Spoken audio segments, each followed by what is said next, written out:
Hello, everybody. I want to welcome you back to Dynamic Decisions, the podcast where the best decisions come from great conversations. I'm your host, Teasha Cable, CEO of SVP Data, and today we have a special guest who is a dynamic executive leader and strategist. Her name is Lindsay. Lindsay is currently the Senior Vice President at atInteractions, LLC, where she focuses on corporate strategies, M&A, and growth initiatives, achieving significant cost savings and performance improvements. So with a wealth of experience in driving strategic growth and operational excellence across multiple industries, Lindsay is going to bring us her unique perspective today, and we are so looking forward to it. So Lindsay, welcome to the show. We are excited to have you here. Tell us so much more about interactions and the work that y'all are doing. Sure. Wonderful. Well, it's an honor to be here. Thank you so much for having me, Teasha. I just love having conversations like this. I am all about efficiency, effectiveness in the teams that I lead and within the companies that I'm a part of. So at Interactions, we are a leading conversational AI company, and we service the best brands in the world, or we partner with, I should say, some of the best brands in the world. And it's a fun, dynamic place to be. I really love the growth space, tech space, and really just solving problems for our customers and our customers' customers. That is awesome. So let's dive right in with the questions based on that. Tell me a little bit about what you believe the most critical element for organizations to succeed is today in this fast-paced business environment that we're in. It is fast paced. And I think another layer of that too is a lot of companies are either remote or hybrid. So it takes a lot of the things that maybe you could leverage, leverage or work out in person. It takes those away and you're doing them through a screen. But I also think that there's some benefits there. So the things right now that I think are most important are frankly trust. I anchor on trust, and right now, trust and AI are huge. They're like good buddies in a lot of articles and media headlines. But trust for me is really when you see a team, when you see a company that really anchors on trust and puts that at the forefront of what they're talking about and what they're doing, and frankly, even some of their processes, because to me, under the hood of trust is making sure you're clear with asks, clear with when you send, you have a project that you're working on and you submit it for review or you submit it for completion, making sure that there's good understanding there and people are being clear, that for me is a really big anchoring point. Let's stay here for just a moment. When we talk about making sure that others have understanding, what's some of the ways that you go about ensuring that your team actually understands what's being asked of them? I think one of the high value exercises that you can do with your team is to actually determine some common language. And it can be something as simple as like, if you were to make a request of me, I would respond back with, okay, here's what I just heard. Something as simple as that, like opening the door to different words and phrases that become common amongst the team, I think really breaks the barriers down in making sure that people have the same understanding or close to the same understanding. I'm also a big believer in everything should have a date and an owner. And sometimes there's a difference between the end result date, like this is due on April 1st, but we need a draft by March 30, 28th or something. Like being that thorough with it sometimes and putting that extra time up front can save boatloads of time at the end. And it's not just time. I think when there becomes confusion or a lack of understanding or agreement on the other side of a situation, that's where a lot of the negative emotions pop up. That's where you see a lot of the things like the frustration, the resentment, departments at odds, or even teams like teams at odds. So for me, kind of working through all of that, again, common language up front, but then also practicing some of those conversations and some of those things that can support a deliverable really can make a difference. Shout out to Lindsay for talking about common language. Like this is for me, the idea that a team needs to establish a common way to communicate is so high up on the list. So I love knowing that you're out in the world too, making sure that that's actually happening. Kind of on the same, we're kind of staying in the same space. So when we think about aligning the strategies that we're going to do with operational execution, kinds of decisions do you find yourself making that end up really impacting organizational performance. And the reason why I'm saying it's kind of the same is because I think about things like trust and common language as being upfront in the process of getting folks aligned. Tell me more about some of the decisions you're making there. Well, I think the biggest thing with making those decisions, one, that are heavily rooted in strategy, but then and important to strategy effectiveness, but then also the ones that have high stakes. Whether it's a small startup that is at a point where it's approaching a growth phase and the strategy and the plan is really critical to kind of the next chapter, if it even happens or not. For me, it's how informed are we with going into making the decision? And so again, this kind of gets back to what I was saying in the last response, that if you put the work up front, if you get really clear on what are the key pieces that we need to make an informed decision, let's take the time and go gather those things. It might be data, it might be surveying, it might be just assessing past situations or history. I mean, there's a whole slew of things it could be, and really every situation is different. But doing the best we can within what's available to us and the time we have available to us to gather that. So then we can all really look at it and digest it and then make the most informed decision or set the most informed strategy that we can. That is where I really find, situations have been the most successful. I've got plenty of scenarios where I've rushed it. We as a team have rushed it, not unique to interactions. My entire career, I've been in tech or a startup of some size, some shape. And I could, you unfortunately remember more of the negative situations sometimes than the positive, but when you're not well informed, when you didn't take the time to gather the necessary data, you make a decision off the cuff. And unfortunately, especially if it's got that high importance, it really can negatively impact your trajectory. Speaking of high importance decisions, sometimes we don't have all the information that we need. What's a framework that you deploy when you don't have all the information? How do you go about making those decisions? And those definitely exist. And sometimes the other boundary is time. You might know what you need to gather or compile, but you might just not have the time to do it. And so that, I think, is where trust comes in. You have to really trust your instincts. You have to trust your teammates and those around you. Usually you're not making those high stakes unless you're a sole entrepreneur. You're not making those decisions on your own. You've likely got an advisor or a team around you. So I think it's really just being honest and transparent and doing the best you can with making that decision. And then the other part of it too is make the decision. Just make the decision. Sometimes we can't make progress because we're just actually not deciding anything. We're either living in limbo, which never feels great, or we make, what we think is a decision and then we're kind of living in this like half in, half out, or like land of regret. A lot of times I've seen companies, because I have a lot of friends and business peers that are in a similar space, that, or even with their own businesses, that they just didn't make the decisions that they thought they should have. And they just kind of, slowly dragged out, or things didn't materialize as they wanted. Why do you think that is? Why do you think people don't make the decision? Fear of failure, fear, imposter syndrome, fear of making a similar mistake again. I mean, there's a laundry list of them, and I think that that's a big part of, as a leader at any level. Again, whether you're an entrepreneur, whether you're the CEO, whether you're a middle manager, it really doesn't matter. Or frankly, whether you're an individual contributor. I mean, I am more recently managing again at Interactions, but previously I had been an individual contributor for 3 years. But I would actually say that I flexed my leadership muscles more as an individual contributor than I did as having direct reports. So we're all leaders in different capacities, but I think that's the responsibility of the leader, is to do some self-work and really pick apart where your fear lives and explore some of that so that you can move through it, so that especially when you're in a situation where you have to make a high stakes decision, if you don't have all the information or if time is not on your side, you can do that effectively because you kind of picked up that fear and put it off to the side. And you're like, hey, I know you're there, but I'm going to go do this. That's why we are rooting out fear over here. We're rooting it out. We're giving you Yeah. process and framework so that you can move beyond, because we believe that preparation can also help in these scenarios. That's what I've heard so far Mhm. from you. So, with your experience in driving business transformation, what type of metrics do you find to be the most telling when you're evaluating the success of a strategic initiative?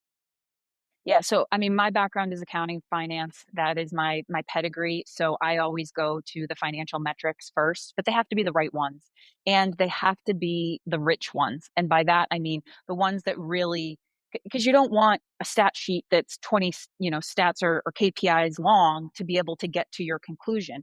You really want to, again, take the time to figure out what are the couple KPIs that really inform our business.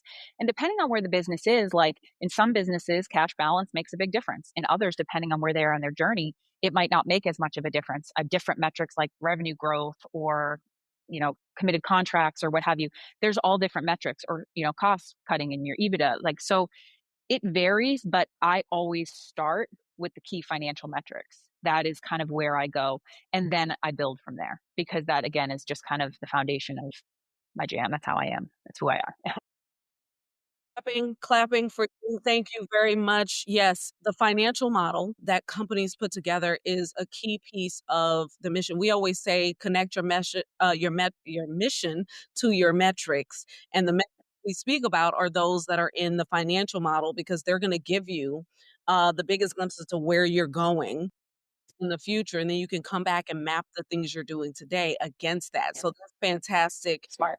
advice for our audience. And to our audience, I want you to think about some of your strategic decisions that you've made in your organizations. Tell me, what lessons did you learn that could help others, and share those on LinkedIn or on social media. That'd be great. And you can hashtag Yeah, Decisions Podcast. Thank you so much. sure. Let's keep it Absolutely. moving. Let's shift gears and let's talk a little bit about leadership. So we know we talked about trust, but I'd love to know more about some of the specific strategies that you employ when you're trying to get your team to collaborate and even innovate, like do something new. And we know that in the age of AI, human perspective, doing new things is going to be important. So tell me some of the strategies that you deploy for innovation.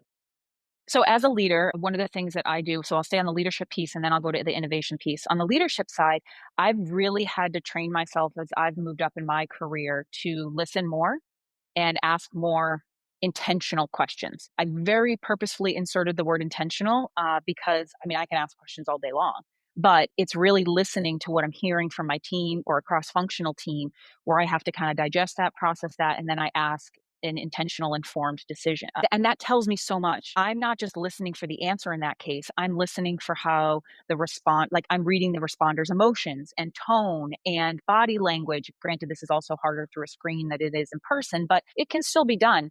And there'll be times where people will communicate back a response and I'll be like, hold on, stop. What's your real answer? And I catch them off guard. But that, I think, goes a long way, because one, it forces me to be really in tune to the people that I'm working with.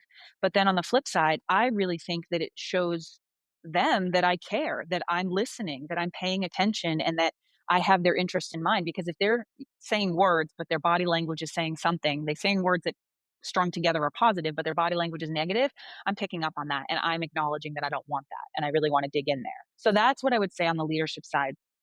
On the innovation side, this is a tough one because, especially, again, you mentioned AI. I think there's this misconception that technology and bots are going to just solve all the problems. And that's really not right, in my opinion. Technology, bots, AI, they can help with, say, the bottom 20, 30, 40% of a problem, and the stuff that is really more inefficient or a time suck. But that the cream of the crop, the top part, that is where the human brain, that is where the genius comes in. Yes. And so I think that there's a balance between leveraging tech, but not, you got to partner it with humans. And if you're trying to be innovative, particularly in a team setting, I think you have to make sure that you have a good handle on people's strengths and weaknesses. Because I think a quick answer I would give you with being innovative is like working sessions and brainstorming. But I've also learned in my own career, as I've learned about how I learn and how I operate best, some people want the information in advance to be able to show up as their best selves in those situations. Other people want to be sitting in the room and thinking on the fly, because otherwise they're not distracted and they're really present. It really varies. So I think knowing your team, knowing how to get the most out of them and how to work best with them. And I don't think there's anything wrong with, if there's that individual that is better at, say, digesting what the brainstorming session was and giving feedback on it. If they're better at that, let them do that part. because you're going to get the most out of them, right? So be willing to sit in different roles, different places. That's how I think you get innovative, creative, smart contributions from people. And, what I would describe kind of as like some of the best of the best. Okay, first of all, let me go back. Know your numbers. You said that earlier. Know your team. Got it. And I want to call it the get around. Get around the organization, understand different elements, sit in different places, do different stuff. Those are the keys. Love it, and love it some more. Let's move into one of my favorite segments, which is where we actually assess your decision making persona. So the way Okay. do this is where I am going to ask questions about developing a strategy, for example, and you're going to tell me what percentage of you would ask a question like that. So this is essentially saying I'm this much of this persona. So we get up only 100% total, right? So you're going to rate each area 0 to 100%, but you only get 100%. Okay? Got it. All right. So here's the first question. We're considering a new strategic initiative. How do we ensure it aligns with our core values of the organization? That's the first question. What percentage of you would ask that question? I would say 50%. That's 50%. That's called a feeler. That's the feeler persona. A lot of gut instinct in the feeler. Here's our next one. Reflecting on our last strategic initiatives, what specific trends or insights did we uncover that can significantly influence what we're going to do next? 30%. There are two more, and you've got just 20% left. 20% left. Okay, here we go. Here's the next one. Oh, that one is called a planner, by the way. That's a planner. Okay, here's our next one. Since we're evaluating these initiatives, tell me about the last ones. What key lessons have we learned that fundamentally change the way we want to decide? 5%. 5%. So that is called a counter. That is the counter persona. Okay. And the last one is now that we're formulating new strategies, what data points are we going to rely on to validate our decisions? But yeah, I mean, the rest of the 15% all day, maybe more. Okay. That's the finance person in me. That's called the data driver. So you are 50% feeler, 30% planner, 5% counter, and 15% data driver. That's your That sounds right. decision persona. And really, the idea is that you're supposed to be a balanced decision maker, but we do know that what we find is certain levels of experience guide you towards different areas. So, some experienced people end up leaning on their expertise over time. And so that ups your feeler a little bit. Right. How do you check yourself though to constantly find balance in your decision making is something to consider. But wow, that was great. Thank you. Thank you. Thank you. So, fun, right? Kind of fun to hear what your personas are. All right. So our final question here, and I'm going to mix this up a little bit. Typically, I'd ask you a question and you can consider this in your answer. I just ask you a question about the top decisions that folks in your industry are going to be making in the next 3 months. Keep that in mind, but I'm going to overcomplicate this as I often do by saying, so I have this Harvard Business Review book that I love to look at the top trends and I was looking at the trends in 2025, and one of them talks about a solution to sustain profitable growth issues is to grow profitably over the long term. Companies need a strategy that addresses three key decisions: how fast to grow, so what's the rate of growth, where to seek new sources of demand, the direction of growth, and how to amass the resources needed to grow, what method of growth. I'd like to get from your view a quick response and final message to leaders in your industry around that topic. And you may or may not agree with it, but just give me your view, how it impacts your industry, and we'll leave that as our final word. Sure. So I definitely think those three prongs from the Harvard Business Review article are solid. And I think as you were going through those, I was actually thinking of situations of either startups or larger enterprises that didn't make it for whatever reason. And I could almost think directly to one of those three things not being done well. Either didn't go look for additional demand for their product proactively and just kind of sat on their heels, or thinking of a situation where their scale, they just went way too fast, got really excited. I love Peloton, but like I think of them during COVID and what that happened there and where their company is now. So I think that those three prongs are a good thing to anchor on. I think, though, they have to be mapped with where a business is in their life cycle, because I do also think that sometimes it's really easy to over index on what models I'm being told to follow, or what article or what I heard in business school or what my friend over here is doing. I think there's a delicate balance between leveraging that stuff and making sure that it really fits your organization, and especially continues to fit your organization as you evolve. And always having a pulse on that. I very much feel like that is a responsibility of the leaders. It's a component of ensuring, not just if you're looking at strategic decisions in silos as their one and only thing, but almost like the intertwined webbing between them, and how are they going to continue to work almost as a strategic program, is making sure that you're assessing those tools, those frameworks, and those different, in the case of the article, those three main prongs. All of those things are different dimensions, in my opinion, for growth.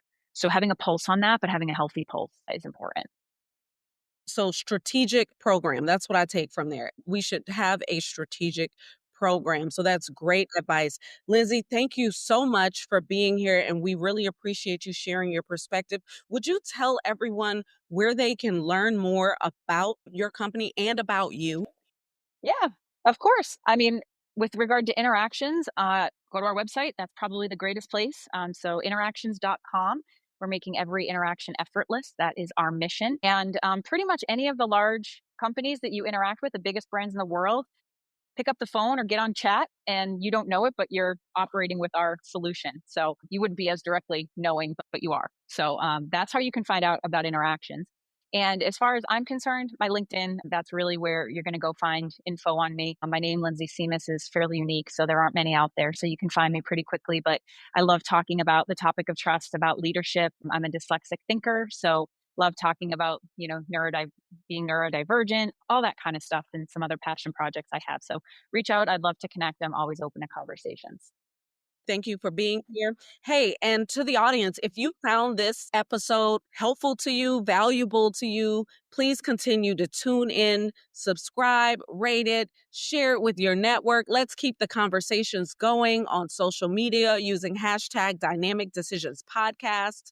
Thank you again. Great. Thank you so much. Thank you. Take care.